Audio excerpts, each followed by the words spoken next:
I have some questions about the 2025 live action Snow White. Stick around to the end and let me know if you have the answers.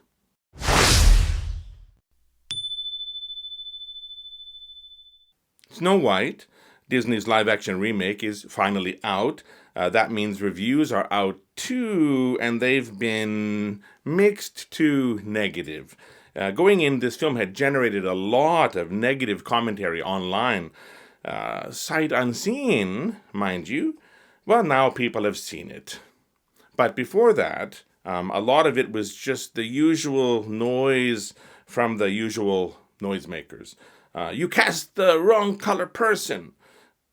Well, I've been living in Japan for a long time, and I'm used to seeing Japanese people cast in various musicals, including Disney ones. Rachel Ziegler's casting was fine, and she can sing like no one's business. So that kind of criticism was just noise to me. I didn't care. There was also anti Gal Gadot noise related to her being from Israel and the situation going on in that part of the world.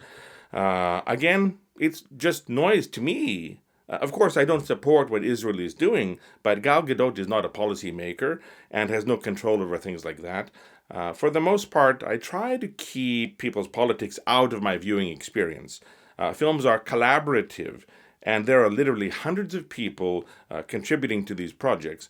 I will not let one person involved in the making of the film destroy the hard work of all of the other people who contributed. If I did that, I would have to boycott watching things like Reservoir Dogs, The English Patient, Good Will Hunting, and the Lord of the Rings trilogy because Harvey Weinstein was involved in those films as an executive producer. Can I still marvel at the artistry of Unforgiven, even if I think Clint Eastwood was weird and silly, talking to an empty chair in support of Mitt Romney in 2012? Think about it. How many films did you have to boycott because one person did something you didn't agree with? Anyone who says, I hate this film that I've never seen because someone involved with it has a different viewpoint from me and said something online I didn't like, is not a film lover in my books. Maybe you disagree with me, but that's how I feel. Anyway, the film is out now, and I haven't seen it yet, so I'm reserving judgment for now. However, since I don't care about spoilers, I have checked out people's reviews on YouTube and elsewhere, some of them anyway. So far, it's mostly a range from Disney bad to hyperbolic train wreck, worst movie ever, with a little nothing can top the classics, so don't remake anything. Regarding that last one about remakes, A Star is Born came out in 1937 to extremely positive reviews. The 1954 version received even more acclaim. The 1976 remake, the third film with that title and general plot, was slightly less well received, but Barbra Streisand was a standout. Should the fourth version in 2018 with Bradley Cooper and Lady Gaga not have been made then? It was outstanding. Remakes are okay in and of themselves. They can all be good. That being said, after hearing months of blind grumbling and checking out some of the recent reviews, some things came to me that made me more interested in seeing Snow White now. Some footage was uncovered in July of 2023 showing 7 costumed people gallivanting through the countryside, one of them being of small stature. Noise erupted. Are these the dwarves? Why are they normal sized except one? Are they going to use CGI to make them small? Why didn't they cast actual actors of small stature? I have to go on a tangent here.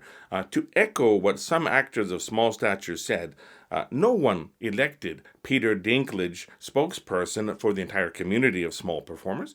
I know he is the most famous one at the moment, but it's not like they have meetings or something. Yet prior to the footage appearing online, before that event happened, in January of 2022, Dinklage called Snow White a backwards story and complained about dwarves living in a cave. "There's a lot of hypocrisy going on," Dinklage said.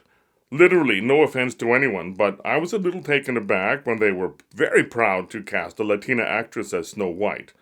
But you're still telling the story of Snow White and the Seven Dwarfs. Take a step back and look at what you're doing there.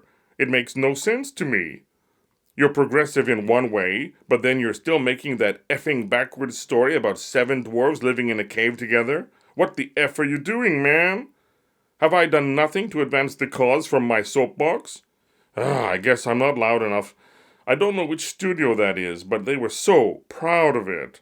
All love and respect to the actress and all the people who thought they were doing the right thing. But I'm just like, what are you doing?" This is prior to that footage being released. Dinklage was just railing against a fairy tale, in essence, the original fairy tale.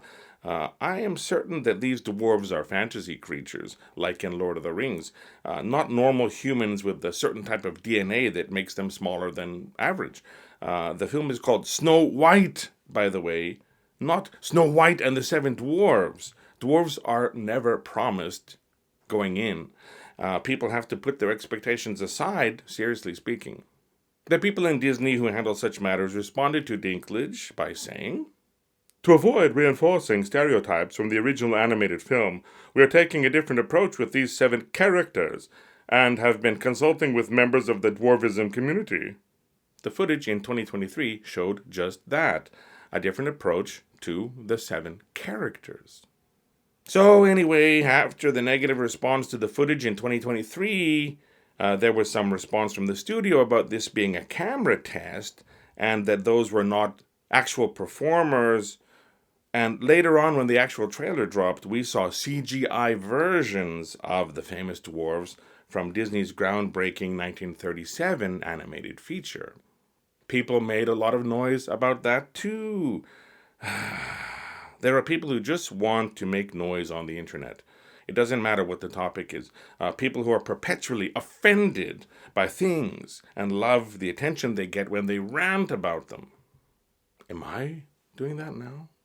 Anyway, in the film, while Snow White does, in fact, meet and live with seven dwarves, she also meets seven people in the forest, one of them being of small stature, and another one of them being the replacement for the prince character, and these are the people from those released images. She tries to enlist them in overthrowing the evil queen who wants her dead. Gone was the fragile waif who wanted to cook and clean and be a mommy to seven dwarves living in a hut.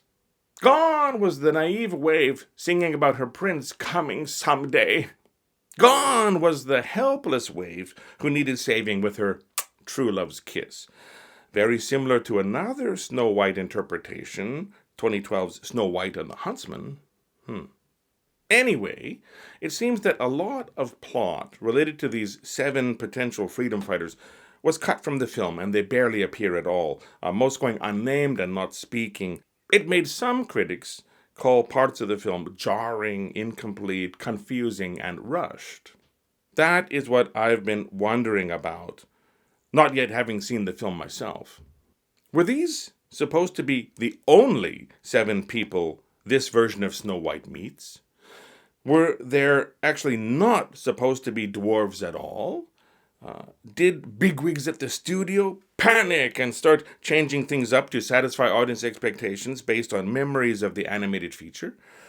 Is the end result another example of studio interference resulting in a compromised mishmash of disparate story elements? I want to see the 2025 version of Snow White more than ever now. I want to see how the seven non-dwarves are portrayed in the film and what their role is in the overall plot. And I want to know if things were changed midstream in an attempt to deflect criticism about altering things too much from the 1937 animated film. What was the original plan? What was the original script? What was shot and tossed away? It sounds almost like a Joss Whedon Justice League fiasco versus the Snyder Cut situation. Maybe the version that I suspect was scrapped might have been worse than what we get in the end. But maybe it would have been amazing. We will never know. But I really think there were not supposed to be dwarves at all, and 7 hardworking actors now find most of their scenes on the cutting room floor. If you have seen the film or have any other information supporting my suspicions or refuting them, please leave a comment and let me know. I'd love to hear more about this. I'd love to hear other people's takes on this situation. Thanks for watching. See you next time.